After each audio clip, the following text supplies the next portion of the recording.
Bueno, pues ya habéis visto el trabajo de David.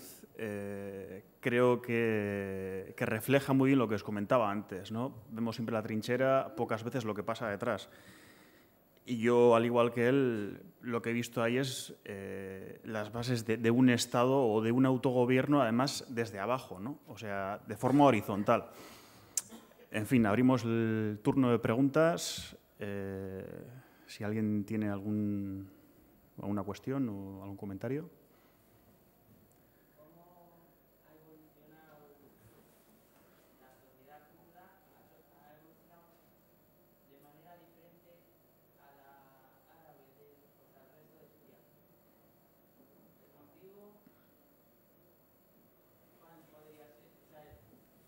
A ver, él...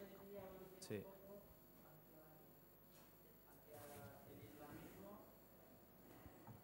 ¿No? Vale. Sobre todo hay varios factores, pero principalmente el primero es cultural. El pueblo kurdo es un pueblo distinto al árabe, por lo tanto, esto ya implica ciertas costumbres, ciertos elementos culturales diferentes, pero después también, sobre todo, por la gran penetración que la ideología del PKK, recordemos que el PKK pues tiene una ideología marxista también, es un movimiento laico y por lo tanto eso también, no solo afecta, que dijéramos, a la gente que empatiza con la guerrilla, sino que llega a muchos estratos de la sociedad. Por lo tanto, pues como digo, sí que hay kurdos que son religiosos, son musulmanes. También en estas zonas de Kurdistán occidental, pues como veíamos en el vídeo, hay también árabes, hay asirios, que son cristianos, hay turcomanos, hay otros pueblos, pero básicamente la cultura y la ideología del PKK, ¿no? este movimiento que es laico, pues ha hecho también y que un poco el vector islamista pues no sea el que haya condicionado a la sociedad kurda durante el conflicto. No sé si, Carlos, tú quieres añadir algo más. Yo, subrayar lo que nos han dicho los kurdos varias veces, ¿no? Que una de las razones principales por las cuales ellos no se han alineado ni con el gobierno ni la oposición es el arabismo de ambos, ¿no? Es decir, seas islamista, seas asadista, lo que ellos han rechazado siempre es ese nacionalismo árabe que elimina por sistema a todos los no árabes de Oriente Medio, sean kurdos, sean cristianos asirios, sean turcomanos, etc.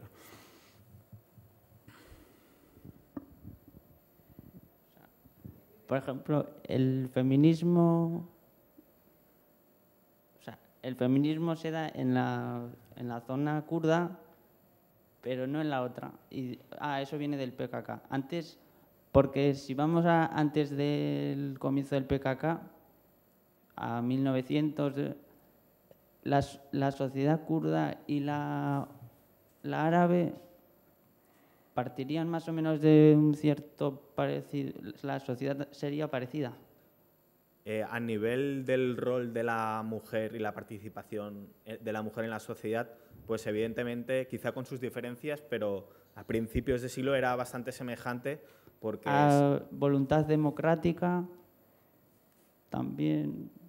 Pero acabando de responder al tema de la mujer, pensemos que no solo en Oriente Medio, en prácticamente todo el mundo, aquí, en otros sitios todavía hay sociedades marcadamente patriarcales. Esto aún se ve más en Oriente Medio y sí que es cierto que las tesis ideológicas, la filosofía de Abdullah Öcalan, pues como se veía en el documental, pues para la mujer y para la sociedad kurda ha supuesto una revolución. De hecho, Carlos y yo hemos hecho reportajes sobre el tema de la mujer kurda y ellas hablan de una doble revolución.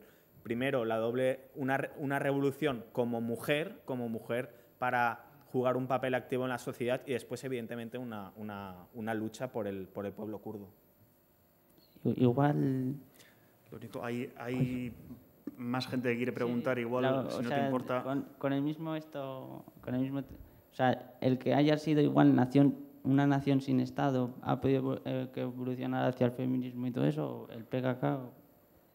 Bueno, yo creo que es difícil diferenciar ahí dónde empieza la tradición o dónde acaba la tradición y empieza la religión, ¿no? Está claro que en Oriente Medio pues la mujer ha sido relegada históricamente a un segundo plano, pero como ha dicho David, pues el PKK juega un papel fundamental, ¿no? La ideología del PKK bueno, ha posibilitado experimentos como el que estamos viendo aquí, ¿no? O el hecho de que haya mujeres en la guerrilla. Esta chica tenía una pregunta antes. Vale. Bueno, en primer lugar, muchas gracias por el documental. Yo creo que efectivamente nos da una imagen desconocida de las realidades que están sucediendo por allá.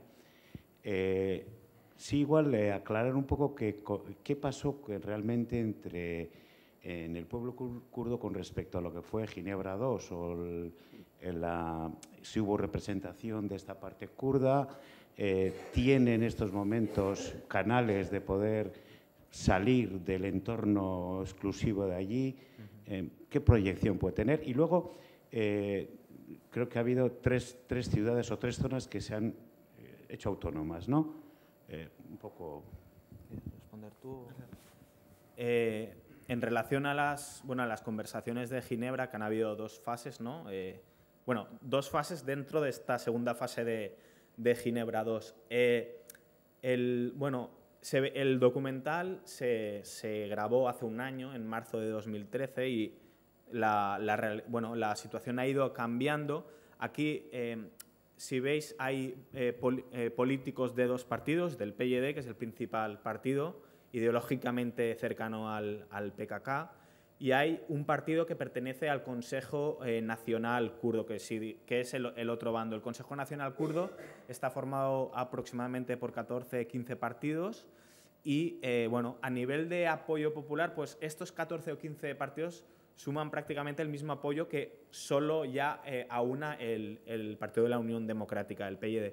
Entonces, estos partidos crearon una especie de gobierno de unidad nacional, que es el Consejo Supremo Kurdo, pero el Consejo Supremo Kurdo pues, han tenido muchas desavenencias entre ellos y ha quedado bastante desactivado, ¿no? Entonces, de cara a las últimas negociaciones en Ginebra, el PYD quería acudir como un grupo propio, es decir, ni con el régimen ni la oposición, pero algunos partidos del Consejo Nacional Kurdo pues no lo aceptaban, entonces declinaron y querían ir a toda costa, y entonces algunos de estos partidos fueron con la oposición siria. El PYD quiere ya de que desde un primer momento la cuestión kurda esté sobre la mesa y se debata, pero estos partidos que se han unido a la oposición siria, pues ellos creen que aunque en un primer momento no se debata la cuestión kurda, que lo importante es estar allí y que quizá, pues, si entre el régimen y la oposición no se entiende, ellos esperan que cuando empiece a haber un poco de entendimiento se entre ya de pleno en la cuestión kurda, pero un poco estas son las razones. A mí me resulta paradójico que en unas conversaciones de paz como las de Ginebra se haya dejado fuera precisamente a la única parte de Siria que funciona, ¿no? Y que se está demostrando como un experimento válido y, como ellos mismos dicen, no solo para los kurdos, sino exportable para todo Oriente Medio. Y a cuenta de lo que decías de los 3 cantones, de hecho, hace poco se ha escrito han redactado ya su constitución, que habla de esos 3 cantones, que habla del reconocimiento oficial de las lenguas kurda, árabe y asiria. Es una constitución secular en la que la religión no juega ningún papel, y pues es muy triste, ¿no? Es muy triste que lo que decía, ¿no? Que les hayan dejado fuera de Ginebra. Bueno, en cualquier caso, todos estamos viendo que las conversaciones de Ginebra se están mostrando como un auténtico fracaso, ¿no? Y de hecho, en relación a los cantones, nosotros cuando para simplificar un poco y hacer a la gente, cuando hemos pintado toda la franja del norte de Siria con un solo color, pero lo cierto es que son 3 cantones y esto de algún modo hace todavía más difícil gestionar este autogobierno, esta autonomía, y es que el territorio del norte no es homogéneo, es decir, no toda la franja norte está poblada por población kurda, sino debido a dónde se establecieron los kurdos, pero también sumado al proceso de arabización que llevó a cabo el partido Ba'ath, tanto en Siria como en Irak, y llevaron mucha población, muchas tribus del sur de Siria árabes hacia el norte, pues debido a estos factores, como digo, el territorio no es homogéneo, son bolsas de población kurda, la mayoritaria es la que está en el triángulo que une el Kurdistán sirio con el Kurdistán iraquí con el Kurdistán de Turquía, que es la zona de Qamishli, pero ahora con la situación de guerra estas zonas no están conectadas entre ellas porque entre medio están las milicias del Ejército Libre de Siria o en este caso actualmente los grupos yihadistas que están combatiendo pues, contra la milicia kurda. Entonces, esta separación territorial pues, evidentemente hace que entre ellos no se puedan abastecer de armas ni ayudarse entre ellos. Entonces, a largo plazo el objetivo un poco del autogobierno kurdo es tratar de establecer una zona segura en el norte y poder unir estos 3 cantones. Vale, felicitaros por el documental, que me ha gustado mucho. A mí me gustaría un pequeño comentario sobre ese proyecto de autogobierno horizontal que estás promovido sobre todo por el PKK, que es el Confederalismo Democrático, diseñado por Öcalan. No sé, a ver, ¿cómo lo visteis o qué? Bien, yo como os decía antes, el jueves que viene Salam Muslim a hablarnos de esto. Yo las veces que le he entrevistado y le he preguntado sobre esto, él habla de lo que se llama autodeterminación directa, creo que es el término, ¿no? Yo, por lo poco que sé, me consta que es bastante experimental. Ellos hablan de grupos constituyentes que redactan y ejecutan sus propias decisiones, ¿no? Entonces, yo lo que creo es que esto se queda un poco en lo que es la teoría de Öcalan, que es bastante más complicada de lo que podemos pensar, y por otra parte, como decía, es bastante experimental. De momento sí que existen estos comités, pero es una situación de emergencia en la que bueno, como decíamos, acaban de redactar una constitución, pero a la vez están combatiendo contra grupos yihadistas, principalmente enviados desde Turquía, ¿no? Entonces creo que está un poco verde este asunto. Y bueno, uno de los motivos de la visita de Salam Muslim es comprobar el grado la experiencia autonómica vasca que tenemos aquí, ¿no?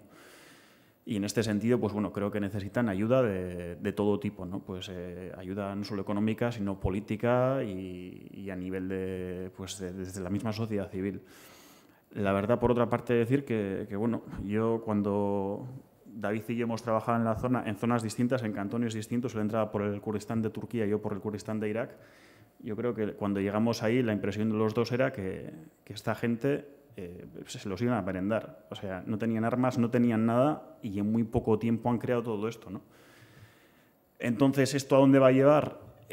Bueno, habrá que esperar a ver cómo se desarrolla la guerra. Lo que está claro es que parece que la guerra de momento está favoreciendo a los kurdos. Mientras la oposición y el gobierno están ocupados matándose entre ellos, los kurdos están más o menos, en fin, tienen la presión islamista, pero bueno, lo están manejando. Pero de ahí a hablar ya de lo que es la autodeterminación directa, esa autodeterminación directa, ¿no? Es que siempre me confundo. Pues creo que tendrá que pasar, no sé, bastantes años, ¿no? Primero estabilizarse la región y luego ver en qué queda todo eso. Creo que es un tubo de ensayo, vamos. Sí, yo también quería felicitaros por el documental, que me ha gustado. Quería aclarar que el documental es de David Meseguer y de Oriol Andrés. Yo soy periodista, pero yo estoy aquí en calidad de presentador. Pero Carlos nos ha ayudado mucho y además es gracias a él y a Urtzi, a otro chico, también lo tenemos en euskera. Vale, a mí es que, bueno, me ha gustado porque es verdad que pues, visibilizáis una cuestión que no está saliendo en los medios de comunicación. También es verdad que me han creado un montón de preguntas y voy a lanzar algunas de ellas, ¿no? Sí quería preguntaros, desde el trabajo que se está haciendo de autogobierno, viendo que el Estado ha desaparecido, ¿no? Y han dicho que los servicios sociales se están dando desde ese autogobierno que se está creando, si veis o habéis detectado una mejora en las condiciones de vida de la gente. Igual ha salido más el tema de la educación propia, ¿no? Pues a nivel de salud o de empleo, no sé, me entraba la duda de en qué trabaja la gente. Me entraba la duda también de cómo se financia esto, ¿no? O sea, porque supongo que esto no solo necesitaba, como decía Carlos ahora, apoyo económico, o sea, desde ese sentido, desde dónde se le está apoyando económicamente y también a un nivel más político o ideológico de otros países o de otras zonas. También si tenían apoyo de los kurdos que están ubicados en otros países, no sé si se están siendo apoyados o tienen sus redes también y están trabajando en ese sentido.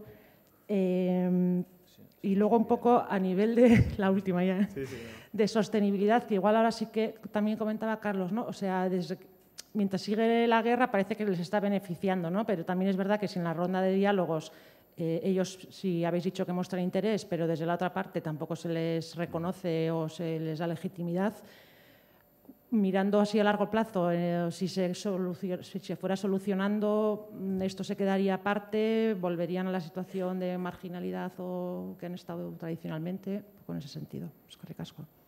En relación a lo que comentabas del funcionamiento del autogobierno, de mantener los servicios, es decir, la principal diferencia en este caso con la oposición es que en muchas ciudades o pueblos que ahora controla la oposición ha querido borrar cualquier rastro del régimen. En cambio, por ejemplo, los kurdos en la región de Efrin, para que los servicios sigan funcionando, hospitales, servicios sociales, ellos lo que han hecho, evidentemente, tienen sus dirigentes, que son los que controlan todo, pero los funcionarios, por ejemplo, pues son la gran mayoría de funcionarios de a pie, que dijéramos, de rango bajo, que trabajaban para el régimen, para que de esta forma funcione muy rápidamente todo. Después también, una de las ventajas es que, a diferencia del resto del país, a nivel de infraestructuras está, como hemos podido ver, excepto algunas zonas, todo bastante intacto, ¿no?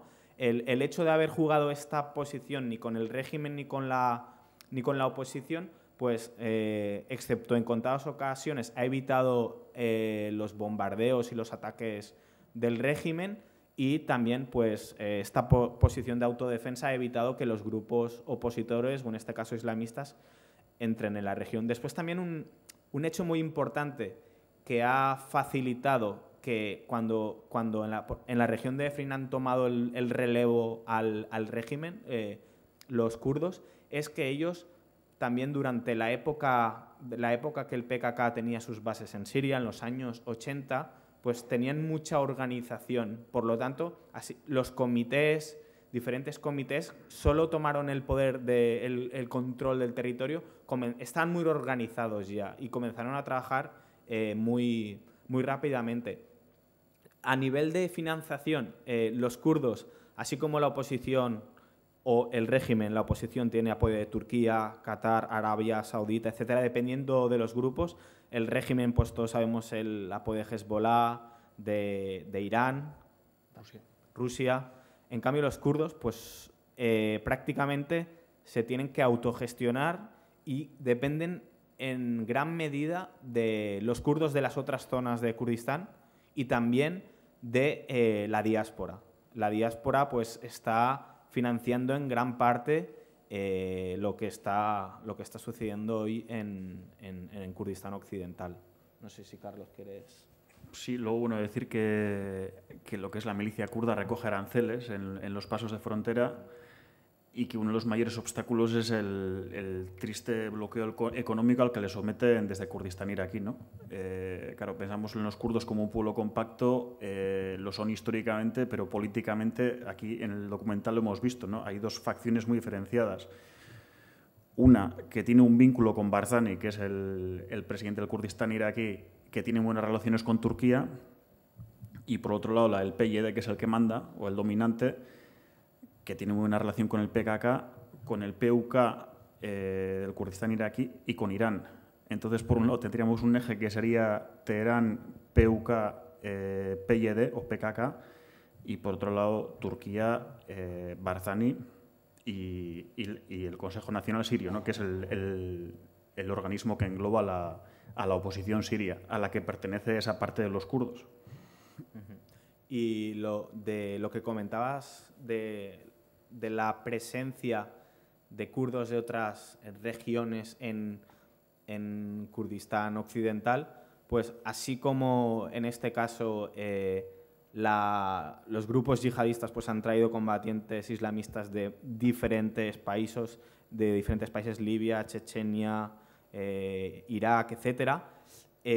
Bueno, el PKK siempre ha sido una guerrilla que tiene combatientes de las cuatro partes de Kurdistán, y eso también, pues también está sucediendo. Evidentemente, la gran mayoría son kurdos de Siria, muchos de ellos eran civiles y a raíz de la situación se unieron a la guerrilla, pero sí que es cierto que debido a la experiencia militar que tienen y para ayudar un poco a gestionar la situación, pues kurdos de Kurdistán Norte, de Kurdistán incluso también de Irán, pues están en territorio kurdo de Siria ayudando al movimiento y combatiendo por la causa, ¿no? Esto, donde se visibiliza muy bien, es en los cementerios, ¿no? Ahora, la última vez que estuve este diciembre, visité un cementerio, que es un cementerio de mártires de las unidades del pueblo, de protección del pueblo kurdo, y en las tumbas, en las lápidas, estaba apuntado el nombre del combatiente, el lugar y fecha donde murió, pero también el lugar de origen. Y viendo los lugares de origen, pues se veían sobre todo combatientes de Kurdistán Norte, del Kurdistán de Turquía.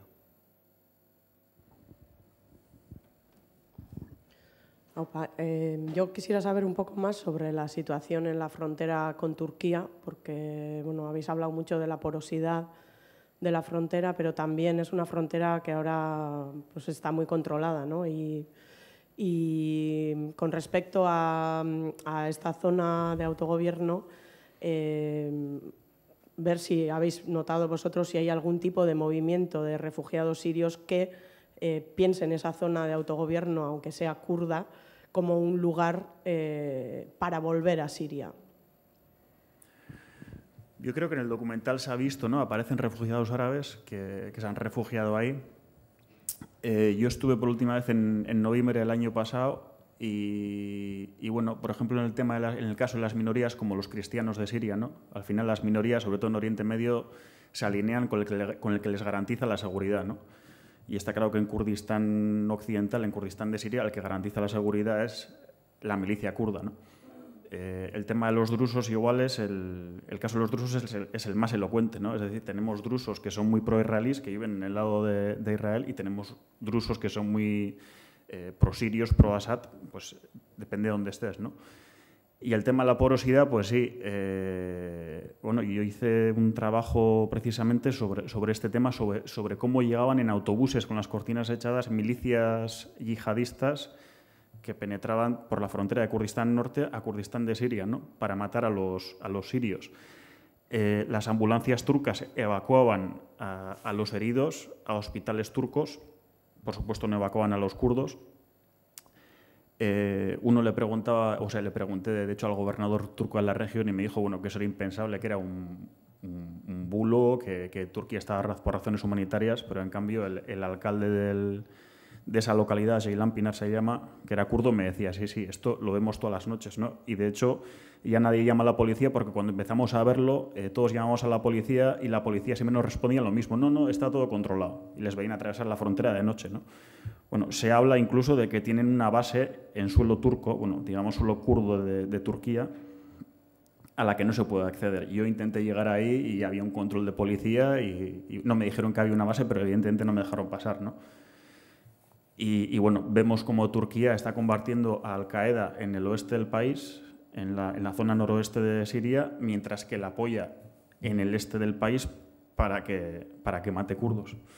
No sé si respondo a tu pregunta o... Y después también de hace unos meses en la zona de Nusaybin. Nusaybin es la parte norte de la ciudad de Camislo, pues inició la construcción de un muro, ¿no? Que, bueno, si se sigue esta construcción, pues puede prácticamente una pared artificial que divida también a muchas familias, ¿no? Porque en muchas de este límite fronterizo, pues hay familias que están al lado y lado de la frontera artificial creada, ¿no? Y creo me gustaría subrayar o recordar que esta frontera, de hecho, se trazó en base a la línea del tren. Es decir, cuando se estaban discutiendo las fronteras de Turquía e Irán en la década de los 20, claro, no había ni unos Pirineos, no había ni un río, no había más que un desierto. Entonces dijeron, cuando de la vía para arriba es Turquía y de la vía para abajo es Siria, ¿no? Entonces, ya empezando por ahí, ya vemos que que clama al cielo, ¿no?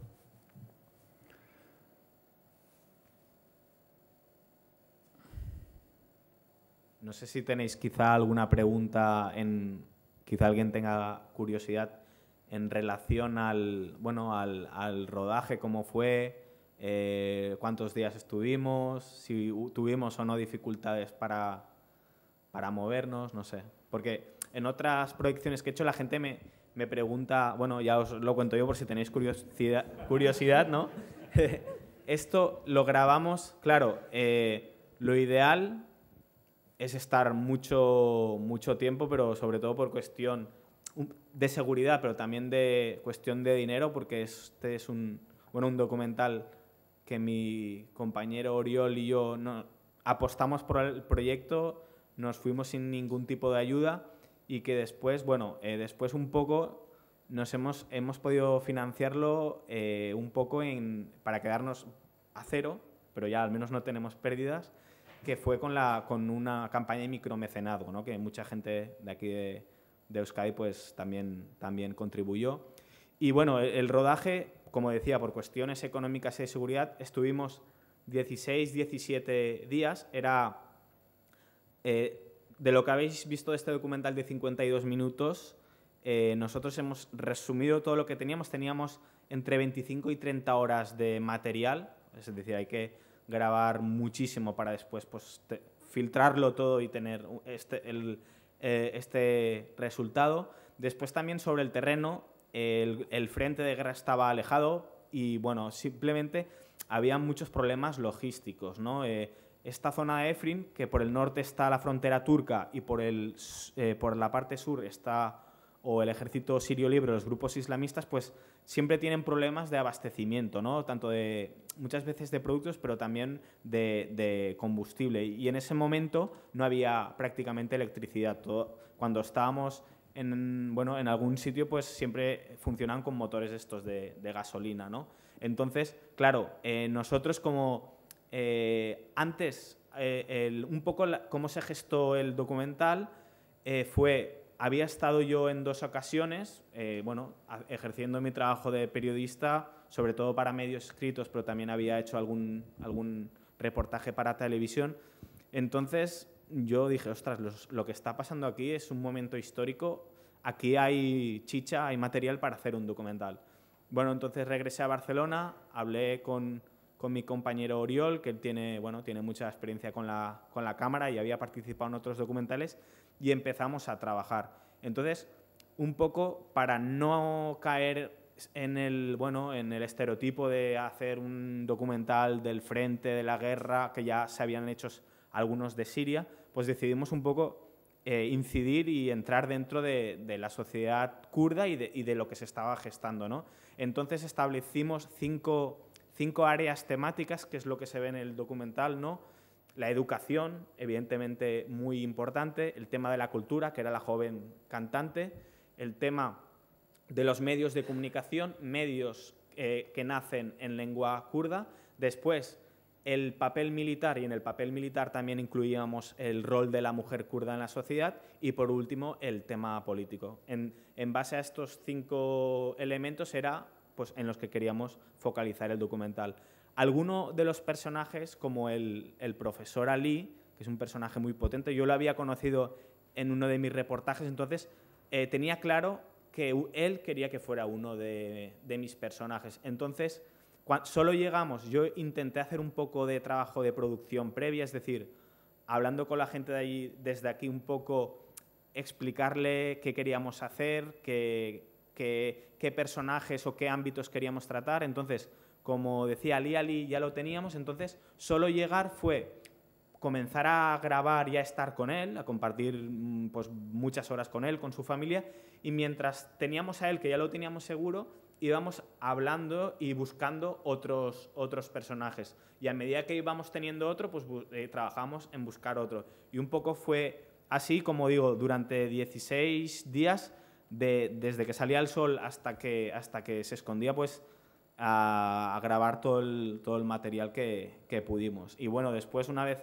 llegados aquí, pues fue un trabajo muy duro porque lo tuvimos que... Allí teníamos un traductor, pero claro, el traductor, trabajamos de sol a sol, los problemas de electricidad, teníamos que descargar imágenes, cargar baterías, no podíamos tirarnos 8 o 9 horas más para traducir todo, sino no podíamos descansar. Entonces ya, antes de ir ya decidimos que la mejor estrategia era grabarlo todo, tener un traductor que mientras vas grabando, él te hace un pequeño resumen de lo que te ha dicho el personaje para repreguntarle o volverle a hacer la pregunta o otra pregunta distinta, pero la traducción que dijéramos literal para poder seleccionar los cortes del documental y la edición, pues esto lo hicimos a posteriori aquí, ¿no? Buscamos un chico kurdo que vive en Ciudad Real actualmente, vino a Barcelona, estuvo varios días con nosotros y a partir de ahí pues ya nos pusimos a editar. Y por eso fue un proceso largo porque grabamos en marzo y cuando más o menos tuvimos el documental listo pues fue a finales de noviembre.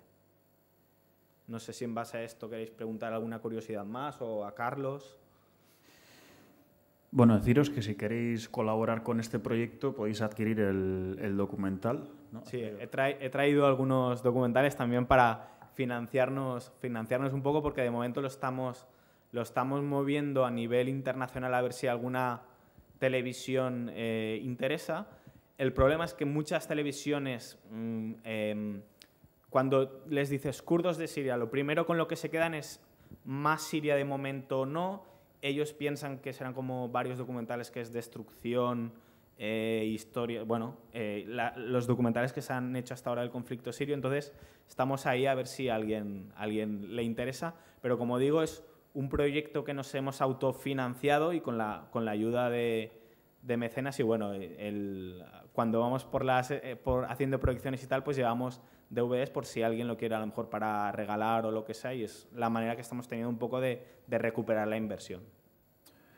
Bueno, y pues lo dejamos aquí, pero os emplazo el jueves que viene. Recordaros que estará con nosotros Alaa Muslim, que es uno de los artífices de todo lo que hemos visto ahí en este documental.